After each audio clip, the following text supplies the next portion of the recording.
নারীদের খুব কমন একটা সমস্যা হচ্ছে অ্যানিমিয়া বা রক্তাল্পতা। তাই রক্তাল্পতা দূর করার জন্য অবশ্যই কাঁচামরিচ খাবেন।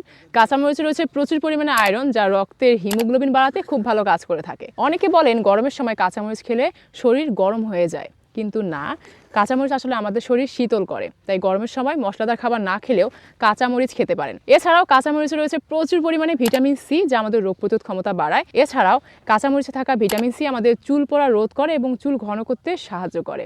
তাই অবশ্যই কাঁচামরিচ খাবেন। প্রতি বেলায় খাবারের পাতে একটা কাঁচামরিচ রাখতে পারেন। কাঁচামরিচ কিন্তু চাষ করা খুবই সহজ। মাটি ভালো মতো ঝুরঝুরে করে নিয়ে এভাবে বেড করে পর্যাপ্ত পরিমাণে গোবর সার দিয়ে কাঁচামরিচের গাছ লাগাতে পারেন। এছাড়াও যাদের জমি কম, তারা আপনাদের বাসার ছাদে বা বাড়িতে 2-1টা কাঁচামরিচের গাছ লাগিয়ে এর চাহিদা পূরণ করতে পারেন।